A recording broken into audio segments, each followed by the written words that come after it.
Why is that so? Because today is the mother's birthday. Who is the mother? The mother is my mother. And she is our mother too. She is everybody's mother. Sri Aurobindo said, the mother is transcendent. That means she is beyond everything. She is universal because she is the universal mother. She is everybody's mother. And she is individual. And that is how she was born 138 years ago in Paris, in the early hours of the morning. Unlike in Durga Puja, we call the mother, we invoke the mother.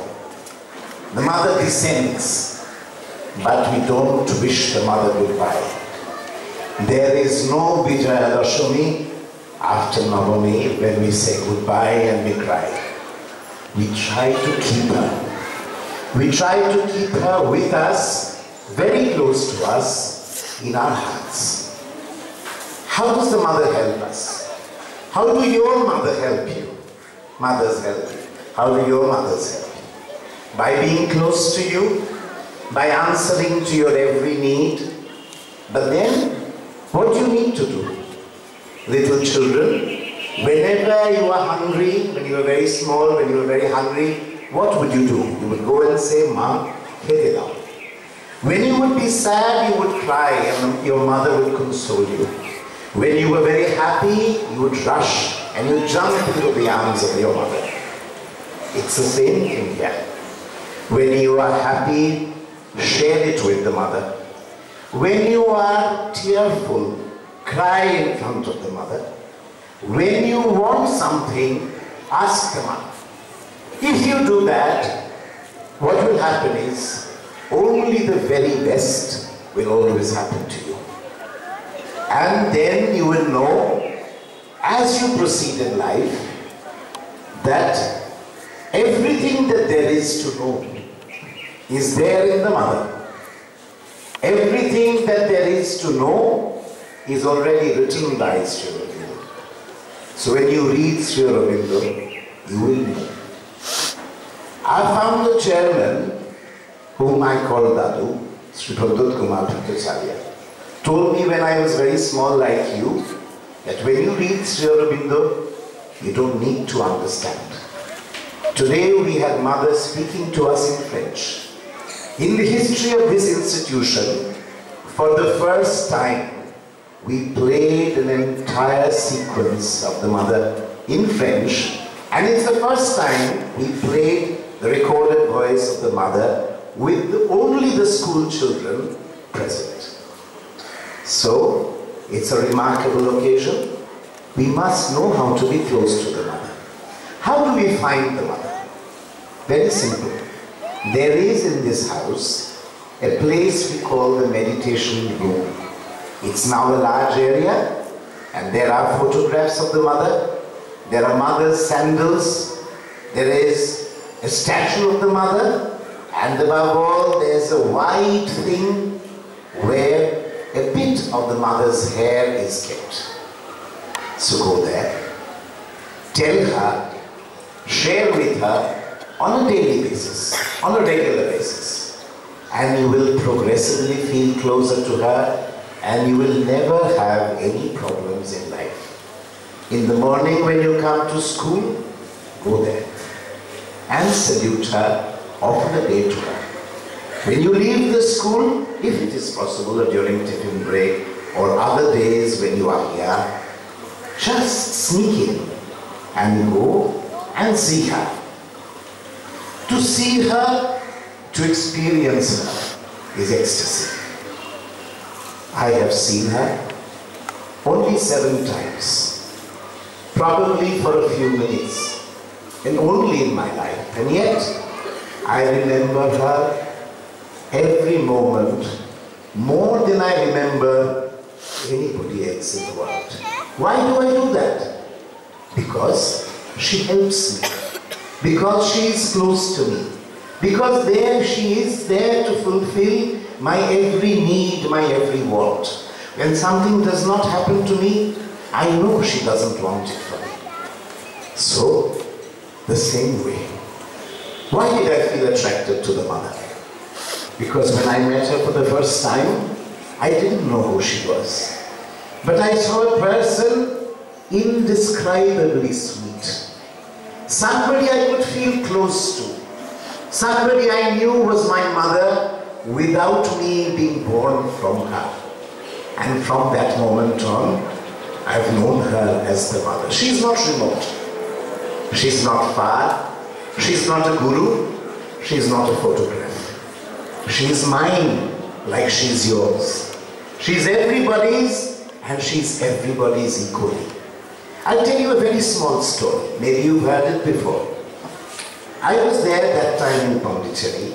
I was young. I was a class 7 going child and I was in the ashram reception. And then I was told that the chief of the Indian army had come. In fact, it was the custom that they would be received at the ashram reception. And the ashram reception is next to the gate. So he came there, all regal, and with all those stripes and stars and epaulets here. And he waited, and he said he wanted to meet the mother. It was not a prior appointment, but he was passing by Pondicherry, and he wanted to meet her. So word was sent. There was a gentleman called Charupada Bhattacharya, who was mother's receptionist. And he carried the story to Nonida, who was her secretary, because mother was on the second floor, that the chief of the army wanted to see her. But you know what happened? Time went by. Seconds went into minutes. Minutes went into half an hour. Half an hour went into an hour, and an hour crossed. I saw Chaludadu pacing up and down impatiently. Why was the mother keeping a dignitary like the chief of the Indian army waiting for so long? And she sent word. And I know he remonstrated in front of Nonida. How can the mother be so busy? What is she doing? Lo and behold, the chief of the Indian army left after some time. I was there. And then the mother sent word. And then she found out that yes, indeed, the Indian army chief had left. And she was asked, why didn't you find time? Mother simply said, I was very busy. What could have kept you so busy? Chaludadu asked her. Mother, he is the chief of the army. But mother said, I was doing something more important. And Chaludadu said, and what can that be? And mother said, I was teaching a little child how to solve some sums of mathematics. And Chaludadu asked, why can that be so important for you, mother? More important than to meet the chief of the Indian army? So mother said, because to that child, that problem was that life and death. I had to solve his problem first. Chalu, don't you agree? Mother spoke to me once. I couldn't hear her. Her voice was very, very soft. And yet when she spoke, everybody listened. Nobody disobeyed. It was not a yoke. It was not a pressure of shouting. When she spoke very mildly, very softly, very humbly, very modestly, you felt like doing what she wanted you to do. So that is mother for you. Today is her 138th birthday. And on her 81st birthday, she said something, which I'll tell you now. But before that, I'll say something. This is a beautiful month. This is the end of winter. This is the beginning of spring. And this is also our founder principal's birthday. When she first went to Pondicherry, obviously I was not there. That was 1953. She watched the mother playing tennis. She took prasad from the mother. She walked the roads with the mother. She knew not why. She followed her, and she had never seen her. She didn't know who the mother was. And instinctively she felt like going everywhere the mother, went. It was not that the mother called her, but she felt like that. And she refused to come back. She told her uncle, I have found heaven on earth. So that's where you find heaven, little children. You find it with the mother. As I said, I will conclude with a few lines from the mother, and I remember it in French. So I'll tell you first in French. And the mother says, fêter la naissance d'un corps transitoire peut satisfaire certains sentiments fidèles. What does that mean? That means to celebrate the birth of a transitory body, because we live and die, can satisfy certain faithful sentiments. Fêter la naissance de la conscience divine peut se faire à chaque moment de l'histoire universelle. And what does that mean? It means to celebrate the birth of the divine consciousness can be done at every moment of the universal history. And then she goes on to say, mais fêter la naissance d'un monde nouveau, d'un monde supramental, est un privilège exceptionnel et merveilleux.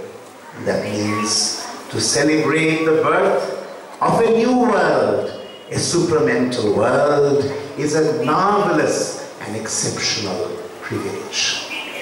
This is a leap year.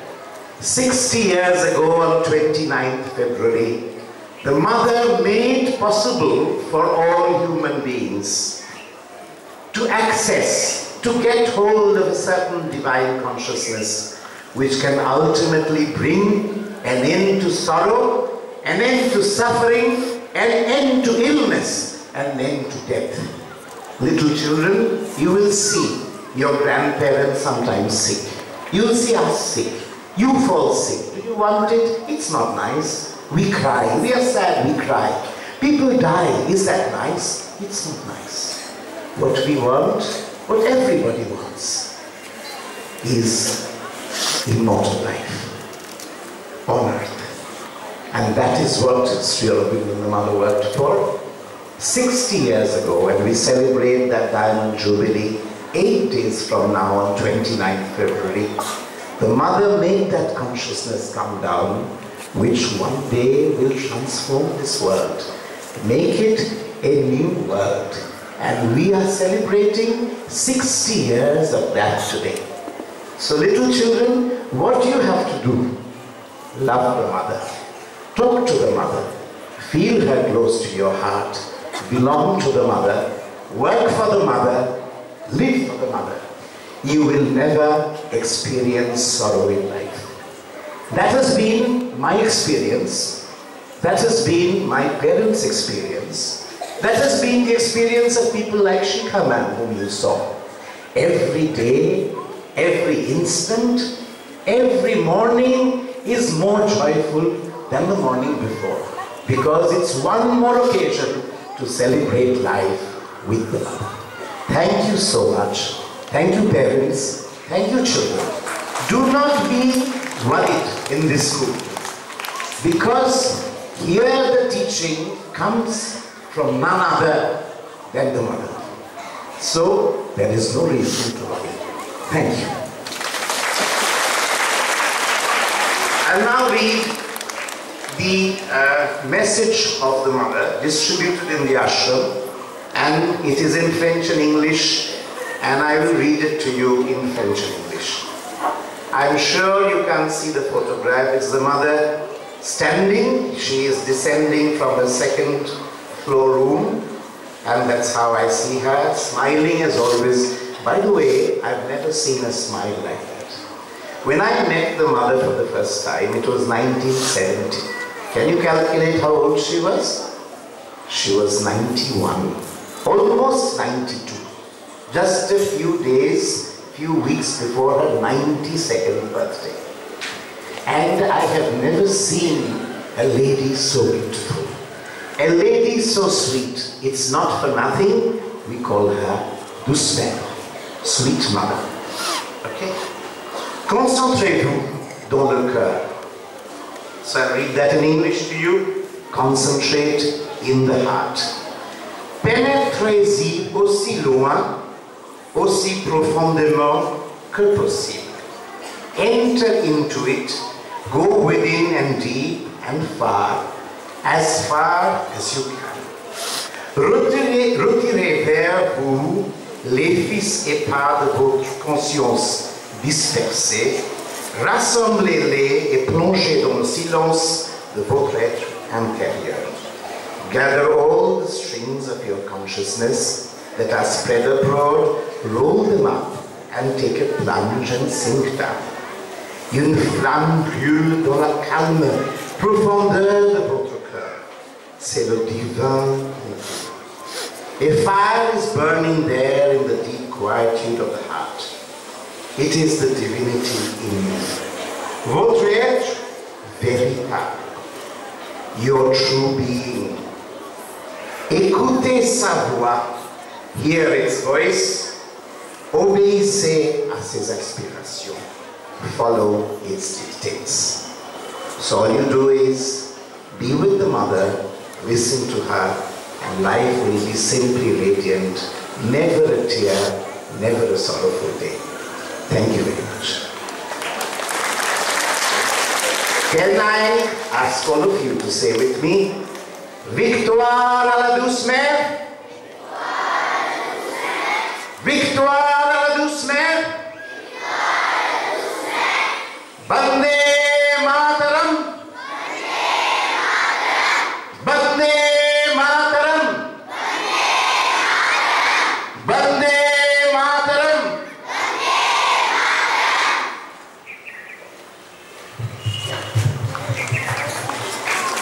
Thank you, sir, for inspiring. One sentence. There's a little leaflet which carries what the mother actually said. And you can use it, and that's why it is given. It is what is an ideal child. The mother read it in French, but the English is given on the side. Teach a child how to be mother's true child.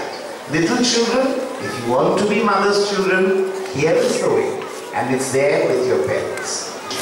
And I say in the words of the mother, I salute you, my brave little soldiers. I give you my call to the rendezvous with victory. Thank you.